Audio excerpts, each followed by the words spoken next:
지난주 월요일, 지난 15일은 6.15 남북 공동선언 20주년을 맞는 날이었습니다. 여러분 기억나시나요? 2000년 6월 13일부터 15일까지 평양에서 역사적인 남북 정상회담이 열렸습니다. 김대중 대통령과 김정일 위원장 이 두 남북 정상이 분단 이래 최초로 두 손을 맞잡았습니다. 이어서 회담 마지막 날인 15일에 평화 통일을 염원하는 마음으로 공동 선언문을 발표했습니다. 그때 참 감격스러웠습니다. 저도 어릴 적 뉴스를 보면서. 그런데 지난주를 거치면서 남북관계가 급속도로 악화됐습니다. 뉴스를 통해서 다 보셨죠? 이 북한이 개성공단에 있는 이 남북 연락사무소를 폭파시킬 만큼 강한 도발을 강행했습니다. 대체 무슨 일이 있었던 걸까요? 사실 이번 도발은 여러 가지 이유가 복합적으로 작용했습니다. 먼저 이 북한의 경제 상황이 현재 매우 좋지 않습니다. 한 자료를 보면 이 북한의 수출 규모가 2016년에 비해서 50분의 1 수준으로 떨어졌다고 합니다.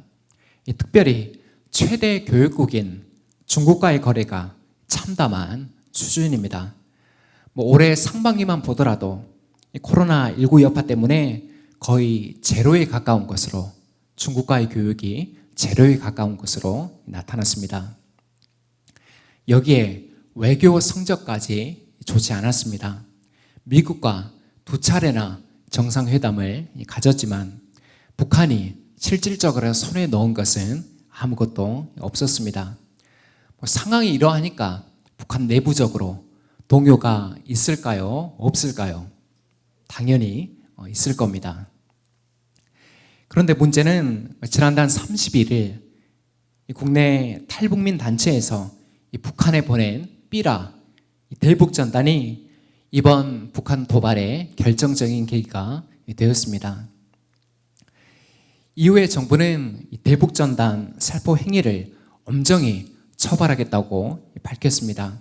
그럼에도 이번 도발은 지난 20년간 이 한반도 평화 유지를 위해서 남북이 함께 기울여온 그 노력과 성과를 일거이 무산시키는 조치라고 비판했습니다. 문제는 북한이 군사도발 위협을 갈수록 높이고 있다는 것입니다. 핵심은 이 비무장지대에 다시 군대를 배치하고 서해상의 군사훈련도 재개하겠다는 입장입니다.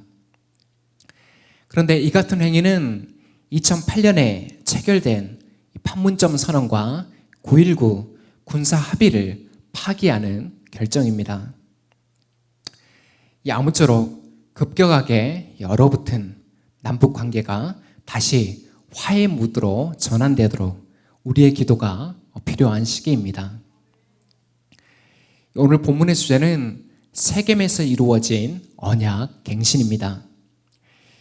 앞서 살펴봤듯이 나라 간의 약속 이행이 전쟁과 평화를 결정합니다. 동일하게 하나님과 우리 사이에도 하나님과 맺은 언약 이행이 샬롬을 결정짓습니다. 오늘은 교회 설립 25주년을 맞이하여서 이스라엘의 언약 갱신에 담겨있는 교훈을 살펴보기 원합니다. 오늘 말씀을 통해서 새로운 영적 전환점을 맞이하는 우리 공동체가 되기를 축복합니다. 여호와를 섬기라. 첫 번째는 구원의 하나님입니다. 우리 1절에서 13절 말씀 많지만 우리 다시 한번 한 목소리로 합독하도록 하겠습니다. 시작. 여호수아가 이스라엘의 모든 지파를 세겜에 모이게 하였다. 그가 이스라엘의 장로들과 그 우두머리들과 재판관들과 공직자들을 불러내니 그들이 하나님 앞에 나아서 섰다. 그때 여호수아가 온 백성에게 말하였다. 주 이스라엘의 하나님이 이렇게 말씀하셨습니다. 옛날에 아브라함과 나홀의 아비 데라를 비롯한 너희 조상은 유브라데스 강 건너에 살면서 다른 신들을 섬겼다. 그러나 내가 너희 조상 아브라함을 강 건너에서 이끌어내어 그를 가나안 온 땅에 두루 다니게 하였으며 자손을 많이 보게 하였다. 내가 그에게 이삭을 주었고 이삭에게는 야곱과 에서를 주었다. 그리고 에서에게는 세일산을 주어 차지하게 하였다. 야곱과 그의 아들들이 이집트로 내려갔지만 내가 모세와 아론을 보내서 이집트에 재앙을 내려 그들을 치고 너희를 그곳에서 이끌어내었다. 내가 그들에게 어떻게 하였는지는 너희가 이미 잘 알고 있다. 이집트에서 구출된 너희의 조상이 홍해에 다다랐을 때 이집트 사람들이 병거와 마병을 거느리고 홍해까지 너희 조상을 추격하였다. 너희의 조상이 살려달라고 나 주에게 부르짖을 때 내가 너희들과 이집트 사람들 사이에 흑암이 생기게 하고 바닷물을 이끌어와서 그들을 덮었다. 너희는 내가 이집트에서 한 일을 너희 눈으로 직접 보았다. 너희가 광야에서 오랫동안 지난 뒤에 나는 너희를 요단강 동쪽에 살고 있는 아모리 사람들의 땅으로 들어가게 하였다. 그때 그들이 너희에게 대항하여 싸웠으나 내가 그들을 너희 손에 넘겨주었으므로 너희가 그 땅을 차지하였다.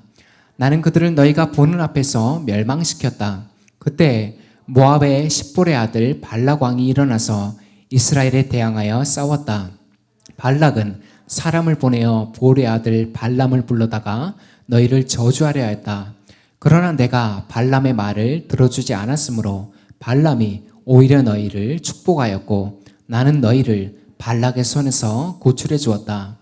너희가 요단강을 건너서 여리고에 이르렀을 때 여리고 사람과 아모리 사람과 브리스 사람과 가나안 사람과 헷 사람과 기르가스 사람과 히윗 사람과 여부스 사람이 너희를 대항하여 싸웠으므로 내가 그들을 너희 손에 넘겨주었다.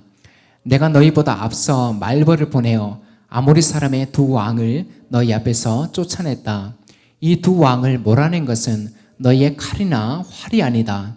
너희가 일구지 아니한 땅과 너희가 세우지 아니한 성읍을 내가 너희에게 주어서 너희가 그 안에서 살고 있다. 너희는 너희가 심지도 아니한 포도밭과 올리브밭에서 열매를 따먹고 있는 것이다. 아멘. 자, 오늘 본문인 여호수아 24장 그리고 전작인 23장과 24장은 여호수아의 고별 설교입니다. 23장은 장로, 수령, 관리, 재판장, 곧 이스라엘의 모든 지도자들을 대상으로 했습니다. 반면에 24장은 모든 이스라엘 백성들을 대상으로 한 고별 설교입니다. 오늘 이스라엘 백성들이 모인 장소가 어디입니까? 1절에 보면 세겜입니다. 이렇게 성경에 지명으로 등장하는 곳들은 대부분 특별한 이유가 존재합니다. 여러분, 세겜이 어떤 땅이었습니까? 어떤 땅입니까? 세겜은 믿음의 조상 아브라함이 가나안을 약속받은 땅이었으며 야곱이 모든 우상들을 땅에 묻고 하나님께 충성을 고백한 장소였습니다. 이렇게 하나님의 언약이 묻혀있는 그 세겜에서 여호수아는 하나님께서 이스라엘에게 행하신 그 일들을 선포합니다. 크게 세 가지인데 먼저 2절에서 4절은 하나님께서 이스라엘 족장들에게 행하신 일들입니다. 아브라함, 이삭, 야곱의 계보가 등장하는데 무엇보다 눈에 띄는 표현이 있습니다. 그게 무엇입니까? 아브라함과 그의 아버지 데라가 다른 신들 곧 우상을 섬기고 있었을 때 하나님께서 아브라함을 이끌어 내셨다는 것입니다. 다음으로 5절에서 7절은 출애굽 과정에서 행하신 일들입니다. 하나님께서는 아무 소망이 없던 그 이집트의 노예들을 모세와 아론을 통해서 이끌어내셨습니다. 기억나시죠? 이 모든 과정들이 기적의 연속이었습니다. 나일강이 피로 변하는 재앙부터 이집트의 모든 장자가 죽는 죽음의 재앙까지 이스라엘은 하나님의 보호하심을 직접 똑똑히 두 눈으로 체험했습니다. 얼마 후에 거대한 홍해가 그들 앞을 가로막았지만 하나님께서는 그 홍해에 길을 내심으로 이스라엘을 인도하셨습니다. 마지막 8절에서 13절은 하나님께서 가나안 정복 전쟁 가운데 행하신 일들입니다. 요단강 동쪽과 서쪽을 정복한 과정이 나오는데 13절이 한 절로 정리해주고 있습니다. 너희가 일구지 아니한 땅과 너희가 세우지 아니한 성읍을 내가 너희에게 주어서 너희가 그 안에서 살고 있다. 너희는 너희가 심지도 아니한 포도밭과 올리브밭에서 열매를 따먹고 있는 것이다. 결국 이 모든 역사를 누가 주도하셨습니까? 언약의 신실하신 하나님께서 오늘 세겜까지 이스라엘을 구원하신 것입니다. 우리 팔로 공동체 지금 가장 연장자인 어른이 누구십니까? 우리 친형자 권사님이십니다. 이제 내일 모레면 80에 가까운 나이시지만 얼마나 그 믿음이 귀한지 모릅니다. 매주일 아침이면 가장 멀리 화순에서 버스를 타고 가장 일찍 교회에 나오십니다. 그런데 놀랍게도 우리 신권사님은 예수 믿기 전에 무속신앙을 열렬히 신봉했던 시절이 있었습니다. 점집 무당과 언니 동생 하는 사이였으니 말 안 해도 다 아시겠죠? 그러나 지금은 하나님의 은혜로 권사님이 되셔서 하나님과 교회 공동체를 너무나도 아름답게 섬기고 계십니다. 또 우리 안수 집사님은 어떻습니까? 정종수 안수 집사님은 군 제대를 마치고 취준생, 취업준비생 시절에 우리 교회에 나오셨습니다. 그런데 그때 상황이 참 좋지가 않았습니다. 다름 아니라 허리 디스크 판정을 받고 20대 중반의 나이에 수술을 받아야 했습니다. 이 때문에 그 준비하던 경찰 공무원 시험도 그만두고 불안전한 미래에 대한 고민으로 아마도 밤잠을 설쳤을 것입니다. 그럼에도 안수 집사님은 믿음 안에 거하며 하나님께 매달렸습니다. 조금씩 하나님을 알아가는 동시에 어느 날 전혀 생각하지 못한 그러한 인도하심을 받게 됩니다. 결국 지금은 대체의학 박사요, 카이로프랙틱 원장, 우리 전인건강센터를 운영하시면서 선한 영향력을 끼치는 위치가 되었습니다. 마지막으로 여러분 앞에 서 있는 저는 어떻습니까? 아시는 대로 22살의 나이에 희귀 난치병을 선고받고 큰 절망과 영적인 방황을 경험했습니다. 그러나 그 암흑 같은 시간 속에도 하나님의 인도하심은 멈추지 않았고 어느덧 지금의 자리까지 오게 됐습니다. 사랑하는 여러분, 오늘 여호수아가 선포한 구원의 하나님은 또한 우리를 구원하신 하나님이십니다. 아멘이십니까? 여러분 생각해 보십시오. 다른 우상을 섬기던 그 믿음의 수상들과 예수 믿기 전 우리가 대체 무슨 차이가 있겠습니까? 모두 같은 죄인이며 오직 하나님의 은혜가 아니면 결코 구원받을 수 없는 죄인이었습니다. 그러나 앞서 행하시는 그 하나님의 은혜가 있었기에 지금 이 자리에 저와 여러분이 발딛고 서 있는 것입니다. 여호와 이스라엘의 구원자, 이 구원의 하나님만을 섬기는 우리 공동체가 되기를 소망합니다. 여러분이 어느 자리에 있는지는 중요하지가 않습니다. 우리를 구원하시고 하나님 나라 백성으로 삼아주신 여호와 하나님만을 찬양하는 우리의 믿음이 되기를 축복합니다. 여호와만 섬기라. 두 번째는 여호수아의 도전입니다. 우리 14절에서 15절 말씀 함께 읽겠습니다. 시작. 이렇게 말씀하셨으니 당신들은 이제 주님을 경외하면서 그를 성실하고 진실하게 섬기십시오. 그리고 여러분은 여러분의 조상이 강 저쪽에 메소포타미아와 이집트에서 섬기던 신들을 버리고 오직 주님만 섬기십시오.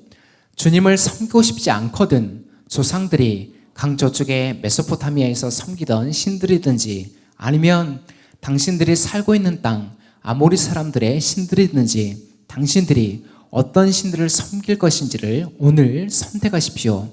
나와 나의 집안은 주님을 섬길 것입니다. 아멘. 앞서 여호수아는 오늘 세겜까지 인도하신 하나님의 구원을 선포했습니다. 그리고 이제 이스라엘 백성을 향해서 강력한 결단을 촉구합니다. 그 내용이 무엇입니까?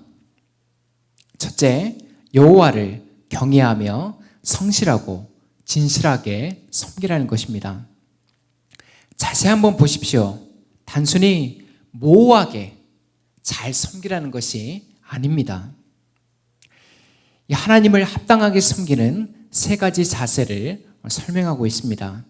두렵고 떨리는 경외함, 변함없는 성실함, 마지막으로 거짓 없는 진실함으로 섬길 것을 요청하고 있습니다. 이 결단의 내용 두 번째는 너희 조상들이 섬기던 신들을 치워버리고 오직 여호와만 섬기라는 것입니다.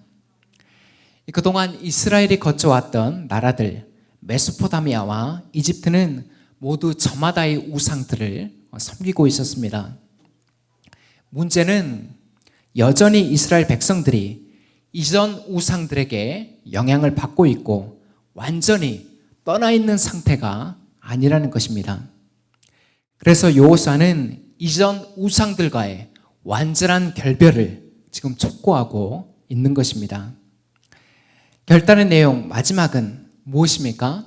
15절에 너희가 여호와를 섬기고 싶지 않거든, 다른 말로 여호와를 섬기는 것이 내키지 않거든 직접 섬길 신을 선택하라는 것입니다. 그게 너희 조상들이 섬기던 신이든 현재 가나안에 있는 신이든 상관없다는 것입니다. 그런데 이 말이 정말로 우상 숭배를 장려하는 말일까요? 그렇지 않습니다. 지금 여호수아는 하나님을 섬기는 자세에 대해서 강조하고 있습니다. 결코 억지로나 마지못해서가 아님을 백성들에게 일깨우고 있는 것입니다. 여러분, 다른 가치관에서는 중립지대, 곧 회색지대가 있을 수 있습니다. 그러나 신앙에서는 회색지대란 결코 존재할 수 없습니다. 우리 예수님께서도 산상수훈에서 말씀하시지 않았습니까? 아무도 두 주인을 섬기지 못한다. 한쪽을 미워하고 다른 쪽을 사랑하거나 한쪽을 중히 여기고 다른 쪽을 업신 여길 것이다. 너희는 하나님과 재물을 아울러 섬길 수 없다. 산상수훈에서 명확하게 예수님께서 말씀하셨습니다. 오늘날 우리들의 교회 앞에 놓인 도전들이 한두 가지가 아닙니다. 단적인 예로 저출산과 고령화로 교회가 급격하게 늙어가고 있으며 젊은 세대들은 교회로 들어오지 않고 오히려 교회에서 이탈하고 있는 그러한 실정입니다.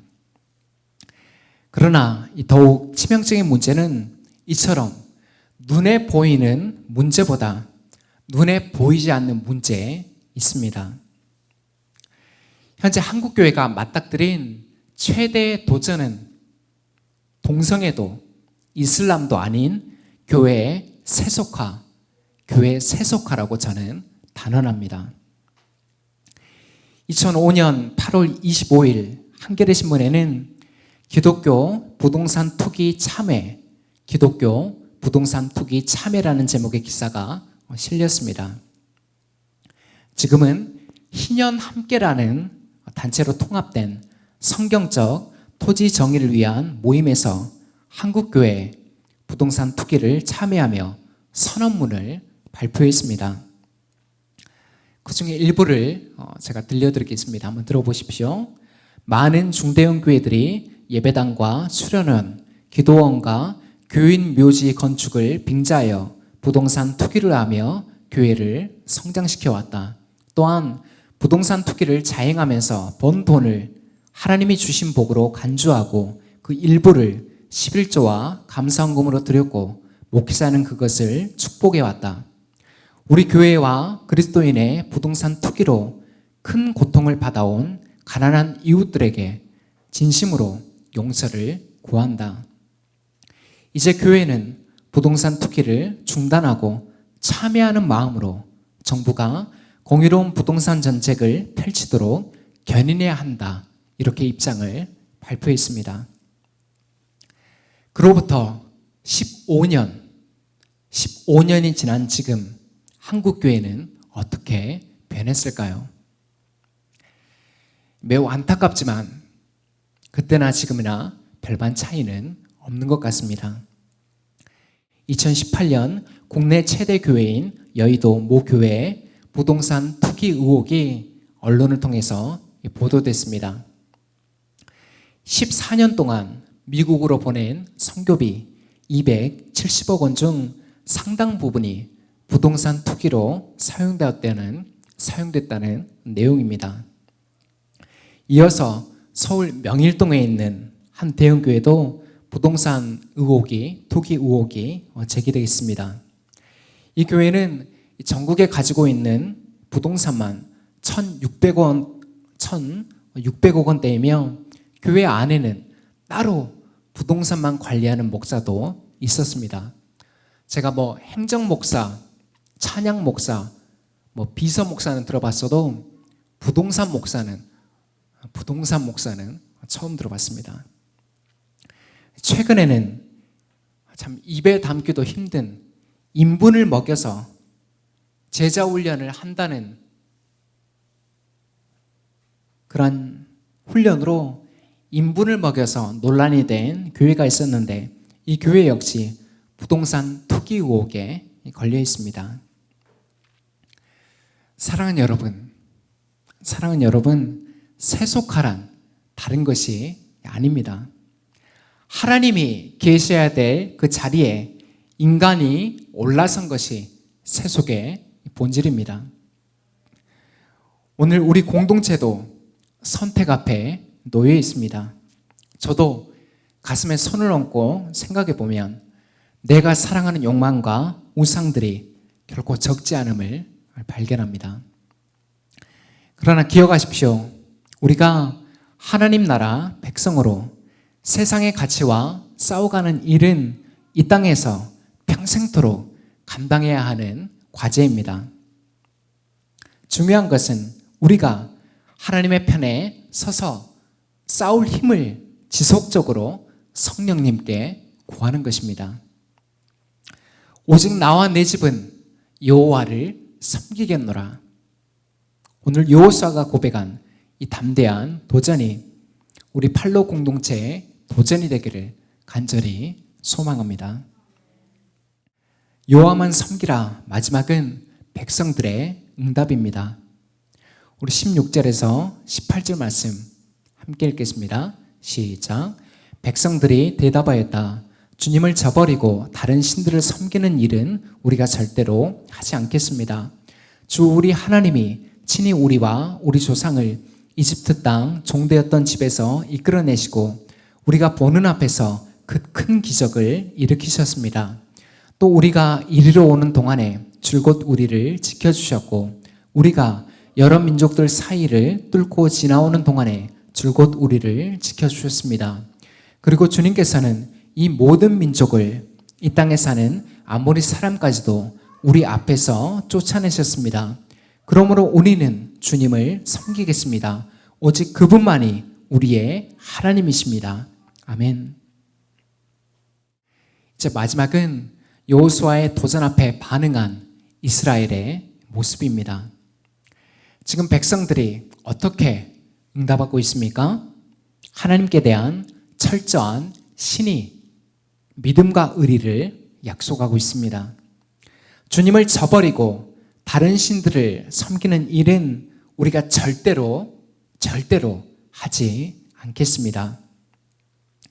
그렇다면 왜 이스라엘은 이렇게 적극적인 충성을 약속하는 것일까요? 17절에서 18절을 보면 구체적인 답이 나와 있습니다. 먼저는 하나님의 일하심을 두 눈으로 똑똑히 체험했기 때문입니다. 특별히 이 가나안 정복 전쟁이 어떤 전쟁입니까? 난공불락의 여리고성을 시작으로 7년에 걸친 치열한 그런 전쟁이었습니다. 이 기간 동안에 여호수아가 죽인 가나안의 왕들만 모두 31명이었습니다. 여기서 우리가 착각하지 말아야 될 것은 가나안 정복 전쟁은 이스라엘의 지혜와 전략이 아니라 하나님의 일하심에 있었다는 사실입니다. 이스라엘의 전략과 지혜가 아니에요. 이스라엘이 언제 전투에 강한 민족이었습니까? 그 이집트에서 400년간 노예 생활에 찌들어 있던 그들이 모세와 아론의 인도를 통해서 광야를 거치고 이제 가나안으로 왔는데 무슨 그들에게 전투력과 전략과 지혜가 있었겠습니까? 철저히 하나님의 일하심에 있었습니다. 다음은 여호수아가 보여주었던 여호와 경외의 신앙입니다. 오늘 본문에서도 하나님께 대한 여호와의 경외심은 변함이 없었습니다. 오직 나와 내 집은 여호와를 섬기겠노라. 이게 무슨 말입니까? 너희가 다 하나님을 배신하고 떠나도 나와 내 집은 끝까지 자리를 지키겠다는 이야기입니다. 이는 결코 백성들을 선동하는 그런 멘트가 아닙니다. 모세 시종일 때부터 이스라엘의 지도자로 있는 현재까지 자신의 전생에 걸쳐 체득한 여호수아의 신앙 고백입니다. 그렇게 이러한 모습을 목격한 백성들도 여호수아의 리더십에 큰 영향을 받았던 것입니다. 이 한 결혼정보 업체에서 발표한 설문조사 결과가 인상적입니다. 이 설문의 주제는 권태기에 관한 것인데 미혼과 기혼 남녀 간 다소 차이가 있었습니다. 먼저 미혼의 경우는 평균 2년쯤 교제하면 권태감을 느끼는 것으로 나타났습니다. 다음 기혼자의 경우는 결혼 5년 차부터 권태기가 찾아온다고 답했습니다. 그렇다면 권태기의 증상은 어떤 것들이 있을까요? 1위가 함께 있어도 지루할 때, 2위가 다른 이성이 눈에 들어올 때, 3위가 상대방의 일상이 궁금하지 않을 때로 나타났습니다. 참고로 저는 올해 결혼 6년 차인데 어느 하나도 해당 사항이 없습니다. 가끔 저도 그런 해당 사항이 있을 수가 있지만 대체로 보면 아직까지는 없는 것 같습니다. 이어서 이 권태기를 극복하는 효과적인 방법은 무엇일까요? 여러분 주보에 한번 메모해 두셔도 좋습니다. 1위가 상대방의 장점을 되새긴다. 2위가 상대방과의 행복했던 추억을 떠올린다. 3위가 대화와 소통의 방식을 바꿔본다로 나타났습니다. 여러분 제가 지금이 부부 강좌 시간도 아닌데 뜬금없이 권태기를 이야기하는 이유가 무엇일까요? 바로 하나님과의 관계에서도 반드시 영적인 권태기가 찾아오기 때문입니다. 이 증상은 앞서 말한 그러한 것들과 다를 바가 없습니다. 한번 잘 체크해 보십시오. 영적인 권태기는 하나님과 친밀히 교제하는 이 예배의 자리가 지루하고 기쁨이 없습니다. 그리고 신앙이 자꾸 족쇄처럼 느껴지고 교회 밖에 찾는 이들의 자유분방한 삶이 부러워집니다. 마지막으로 하나님께서 기뻐하시는 여러 일들에 전혀 관심이 없어집니다. 그렇다면 이러한 영적인 권태기는 극복이 가능할까요? 불가능할까요? 쉽지는 않지만 우리의 결단과 의지에 따라서 극복이 가능합니다. 저는 오늘 교회 설립 25주년을 맞아서 개인적인 결단보다는 공동체적인 결단을, 우리 팔로 공동체의 공동체적인 결단을 여러분께 요청드립니다.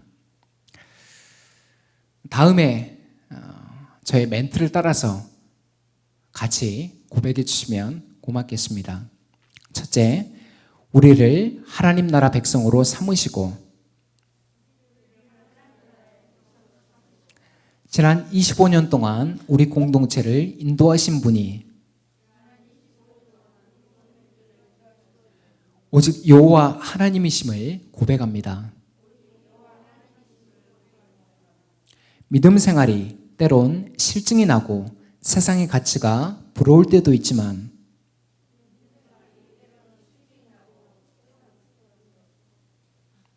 참된 평강과 구원은 오직 하나님께만 있음을 고백합니다.